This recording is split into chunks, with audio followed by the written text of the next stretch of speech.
अस्सलामुअलैकुम, welcome to my kitchen.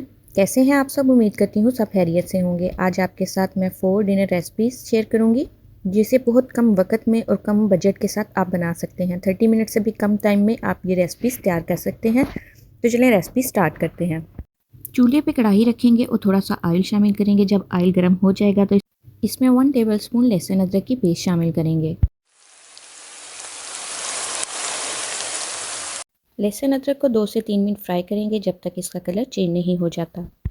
जैसे ही paste का कलर ब्राउन होगा इसमें चिकन शामिल करेंगे। चिकन को मीडियम टू हाई फ्लेम पे तब तक कुक करेंगे जब तक इसका कलर चेंज नहीं हो जाता। जैसे ही चिकन अपना कलर चेंज करेगा इसमें एक प्याज और एक शिमला मिर्च शामिल कर देंगे। प्याज और शिमला मिर्च को 1 से 2 मिनट फ्राई करेंगे।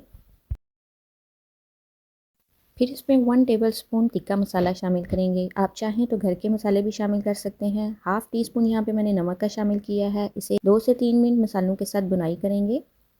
फिर इसमें थोड़ा सा पानी शामिल करेंगे और कवर करके रख देंगे मीडियम टू लो फ्लेम पे 15 मिनट के लिए।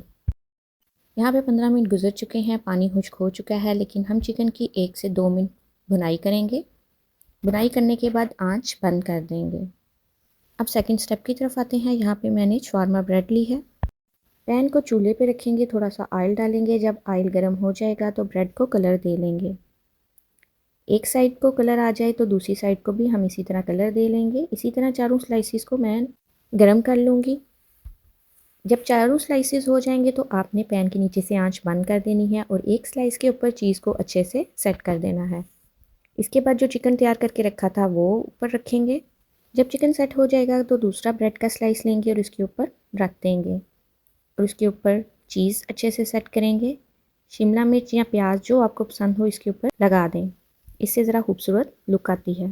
बिल्कुल लो फ्लेम पे आपने इसको 15 मिनट के लिए कवर कर देना है ताकि चीज़ मेल्ट हो जाए। आप चाहें तो इसे एयर फ्राइड या फिर ओवन में भी कर सकते हैं। यहाँ पे 15 मिनट गुजर चुके हैं, चीज़ बहुत अच्छे से मेल्ट हो चुकी है। हमारी बहुत ही मज़ेदार शवारमा सैंडविच तैयार है। आप बहुत कम टाइम में ये मज़ेदार सा सैंडविच तैयार कर सकते हैं। डिनर में भी आप इसे ले सकते हैं, टी टाइम स्नैक्स में भी सर्व कर सकते हैं, बच्चों को लंच बॉक्स में भी बना के दे सकते हैं। बहुत ही मज़े का ये सैंडविच बनता है। 30 मिनट से कम टाइम में ये सैंडविच बनकर तैयार हो चुका है। सेकंड रेसिपी मैं आपके साथ चिकन कढ़ाई की शेयर करूंगी। 30 मिनट से भी कम टाइम में आप अपने लिए चिकन कढ़ाई तैयार कर सकते हैं और जायके में ये इतनी लाजवाब होती है कि आप इसके बाद हमेशा ऐसे ही चिकन कढ़ाई बनाएंगे। तो चलें रेसिपी स्टार्ट करते हैं। कढ़ाई को चूल्हे पे रखेंगे और इसमें ऑयल शामिल करेंगे। इस रेसिपी में थोड़ा सा ऑयल ज़्यादा जाएगा क्योंकि हमने चिकन को डीप फ्राई करना है। ऑयल को बहुत ज़्यादा गर्म नहीं करना, हल्का सा गर्म होगा तो इसमें चिकन शामिल कर देंगे। 500 ग्राम यहाँ पे मैंने चिकन शामिल किया है। मैं आपके साथ 500 ग्राम की रेसिपी शेयर करूँगी। हम इसे मीडियम टू हाई फ्लेम पे कलर देंगे। अब इसमें 1 टीस्पून नमक का शामिल कर देंगे। नमक हम इसलिए शामिल कर रहे हैं ताकि चिकन में नमक का फ्लेवर अच्छे से शामिल हो जाए। चिकन को मीडियम टू हाई फ्लेम पे ही कुक करेंगे। अगर हम मीडियम टू लो फ्लेम पे चिकन को कुक करेंगे तो ये रबड़ की तरह बन जाएगा, जूसी नहीं बनेगा। इसलिए चिकन को हमेशा मीडियम टू हाई फ्लेम पे ही फ्राई किया करें। चिकन को हमें तब तक कुक करना है जब तक इसका कलर लाइट ब्राउन की तरफ नहीं आ जाता। ये देखें इस पर कितना अच्छा लाइट ब्राउन कलर आ चुका है। अब इसमें हम टमाटर शामिल करेंगे। इस रेसिपी में टमाटर ही जाएंगे। अगर यहाँ पे मेरे पास 500 ग्राम चिकन है तो इसमें टमाटर 500 ग्राम ही जाएंगे। यहाँ मेरे पास 6 टमाटर हैं जिन्हें मैंने हाफ कट कर लिया है।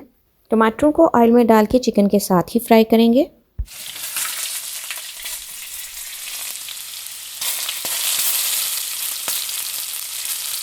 टमाटर को बहुत ज़्यादा फ्राई नहीं करना, बस 3 से 4 मिनट फ्राई करेंगे कि इसका छिलका उतर जाए।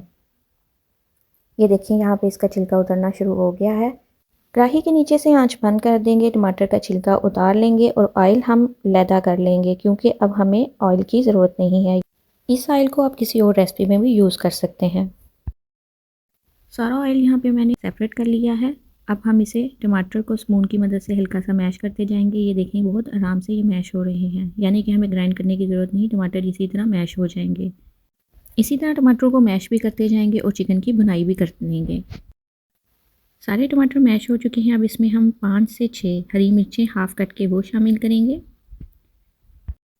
इसी तरह मीडियम टू लो फ्लेम पे चिकन की अच्छे से बुनाई कर लेंगे। जब तक टमाटर का पानी खुश्क नहीं हो जाता हम इसकी बुनाई करते जाएंगे। चिकन की बुनाई करते हुए 15 से 20 मिनट हो चुके हैं। ये देखें पानी अच्छी तरह से खुश्क हो चुका है और हमारी मज़ेदार चिकन कढ़ाई तैयार है। इस पॉइंट पे आप चाहें तो काली मिर्च पाउडर डाल सकते हैं, लेकिन ये काली मिर्च पाउडर के बगैर ही रेसिपी है और ये इतने मज़े की बनती है। आप इस तरह कढ़ाई रोज़ बनाना चाहेंगे और बहुत ही कम टाइम में 30 मिनट से भी कम टाइम में आप इसे अपने लिए तैयार कर सकते हैं लंच में या डिनर में। हरा धनिया डालेंगे और खमीरी रोटी या नान के साथ सर्व करें।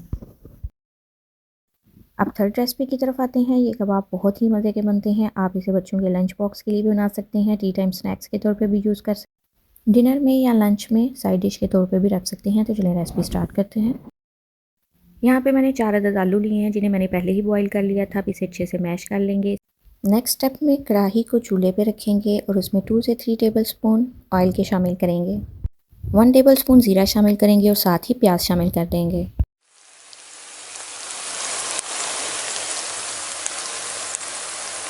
प्याज को 2 से 3 मिनट तक कुक करेंगे। हमने प्याज का कलर चेंज नहीं करना, सिर्फ प्याज को नरम करना है। जैसे ही प्याज नरम होगा इसमें एक गाजर कश करके वो शामिल कर देंगे।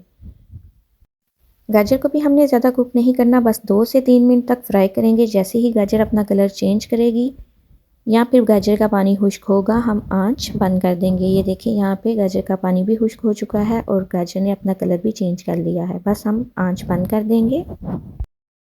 प्याज और गाजर को मैश किए हुए आलू में शामिल करेंगे। 1 कप के करीब यहाँ पे मैंने बॉइल्ड चिकन शामिल किया है। 1 अंडा शामिल करेंगे। 3 टेबल स्पून कॉर्नफ्लोर के शामिल करेंगे। 1 टीस्पून काली मिर्च पाउडर जाएगा, 1 टीस्पून नमक जाएगा और 1 टीस्पून पेपरिका जाएगा। पेपरिका सिर्फ कलर के लिए इस्तेमाल किया है, आप इसे स्किप भी कर सकते हैं। फिर इन तमाम मटेरियल को अच्छे से मिक्स कर लेंगे। यहाँ पे मैं स्पून से मिक्स कर रही हूँ, लेकिन स्पून से मिक्स नहीं हुआ तो मैंने हाथों की मदद ली। हाथों से अच्छे से मिक्स करके ये देखिए बहुत अच्छे से मिक्स हो चुका है। बस अब कबाब की शेप दे लेंगे। थोड़ा सा मटेरियल उठाएंगे और उसमें थोड़ी सी चीज़ ऐड करेंगे और चीज़ को प्रेस करते हुए हम कबाब को रोल करते हुए बंद कर देंगे। इस तरह एक लंबा सा कबाब बना लेंगे। हो जाएगा तो इसको प्रेस करके गोल कबाब की शेप दे लेंगे। अब कोई भी इसको शेप दे सकती हैं। यहाँ पे मैंने इसको टिक्की की शेप दी है। इसी तरह मैं तमाम कबाब रेडी कर लूँगी। तमाम कबाब रेडी हो चुके हैं। ऑयल मैंने पहले ही गर्म करने के लिए रख दिया है। बस अब इसे हम फ्राई करेंगे। लो टू मीडियम फ्लेम पे हम इसे फ्राई करेंगे।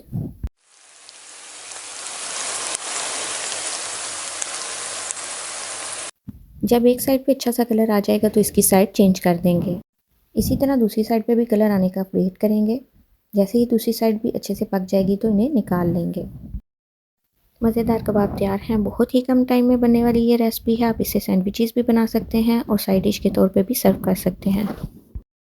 नेक्स्ट रेसिपी की तरफ चलते हैं। मेरी लास्ट और फोर्थ रेसिपी मटर पुलाव की रेसिपी है। आपने बहुत बार ये पुलाव बनाया भी होगा और खाया भी होगा, लेकिन आप एक दफ़ा इस तरीके से बनाएंगे तो आपका बहुत स्पेशल पुलाव बनकर तैयार होगा। विंटर्स में तो ये सबका ही मोस्ट फेवरेट पुलाव होता है और बहुत बार घर में बनता भी है। अगर आप एक दफ़ा इस रेसिपी को ट्राई करेंगे तो आपके घर में ये मोस्ट फेवरेट पुलाव बन जाएगा। तो चलें टाइम ज़ाया किए बगैर रेसिपी स्टार्ट करते हैं। कढ़ाई को चूल्हे पे रखेंगे। 1/2 कप ऑयल शामिल करेंगे। साथ ही इसमें गरम मसाले ऐड कर देंगे। 1 टीस्पून ज़ीरा, 1 बादियान का फूल, 1 बड़ी इलायची, 1 दालचीनी का टुकड़ा, 8 से 10 दाने काली मिर्च के और साथ एक मीडियम साइज़ का प्याज शामिल करके फ्राई कर लेंगे। हमने प्याज को बहुत ज़्यादा कलर नहीं देना, हल्का सा पिंक की तरफ इसका कलर जाएगा तो इसमें 1 टेबल स्पून लहसुन अदरक की पेस्ट शामिल कर देंगे। लहसुन अदरक को 2 से 3 मिनट फ्राई करेंगे ताकि इसकी रॉ स्मेल ख़त्म हो जाए। जैसे ही इसका कलर ब्राउन होगा तो इसमें 8 से 10 हरी मिर्चें पेस्ट बनाकर शामिल कर देंगे। साथ ही इसमें मटर शामिल करेंगे। यहाँ पे मैंने हाफ़ kg मटर शामिल किए हैं। मटर को हल्का सा मिक्स करेंगे। इसमें 2 टेबल स्पून नमक की शामिल करेंगे। नमक आप अपने टेस्ट के मुताबिक कम या ज़्यादा कर सकते हैं। नमक को मिक्स करके लो टू मीडियम फ्लेम पे कवर करके रख देंगे 15 मिनट के लिए ताकि मटर अच्छे से गल जाए। 15 मिनट के बाद हम मटर को चेक करेंगे। यहाँ पे मटर बहुत अच्छे से गल चुके हैं। 1 से 2 मिनट इसको भूनेंगे। फिर इसमें 3 से 4 टेबल स्पून दही के शामिल करेंगे। दही को अच्छे से मिक्स करेंगे और इसमें हम सीक्रेट मसाला ऐड करेंगे जो इसकी खुशबू और फ्लेवर को बढ़ाएगा। 1 टेबलस्पून सौंफ पाउडर, 1 टेबलस्पून धनिया पाउडर और 2 टेबलस्पून चिकन पाउडर शामिल करेंगे। यही इस रेसिपी की जान है, चावलों में यही जायका लाएगा। अगर आपके पास चिकन पाउडर नहीं है तो आप चिकन क्यूब्स का इस्तेमाल कर लें। अगर आपके पास चिकन क्यूब भी नहीं है तो आप चिकन की यखनी का भी इस्तेमाल कर सकते हैं। इन तमाम चीज़ों को अच्छे से मिक्स करेंगे। इसमें पानी शामिल कर देंगे। यहाँ पे 2 गिलास चावलों के हिसाब से मैंने 3.5 गिलास पानी शामिल किया है। पानी को जोश आने तक वेट करेंगे और इसे कवर कर देंगे। जब पानी को जोश आ जाएगा तो इसमें चावल शामिल करेंगे। साथ ही इसमें 4 से 5 मज़ीद हरी मिर्चें शामिल करेंगे। यहाँ पे मैं साबुत हरी मिर्चें शामिल कर रही हूँ। इसे कवर कर देंगे ताकि अच्छे से पक जाए। चावलों का पानी काफ़ी हद तक खुश्क हो चुका है। इसे मज़ीद खुश्क करेंगे। जब पानी खुश्क हो जाएगा तो इसे दम लगा देंगे। बिल्कुल दम वाली आंच पे कवर करके रख देंगे तकरीबन 10 मिनट के लिए। 10 मिनट के बाद अब हम चावलों को चेक करेंगे। यहाँ पे चावल बहुत अच्छे से गल चुका है, ये देखें। और इस वक्त आप यकीन करें पूरे घर में बहुत अच्छी स्मेल फैली हुई है। बहुत ही खुशबूदार और जायकेदार ये पुलाव बनकर तैयार हुआ था। अगर आज की आपको मेरी रेसिपीज़ अच्छी लगी हों तो थम्स अप करें, अपने फ्रेंड और फैमिली के साथ शेयर करें। और अगर आप मेरे चैनल पर नए हैं तो काइंडली सब्सक्राइब कर दें। मिलते हैं नेक्स्ट वीडियो में, तब तक के लिए अल्लाह हाफिज़।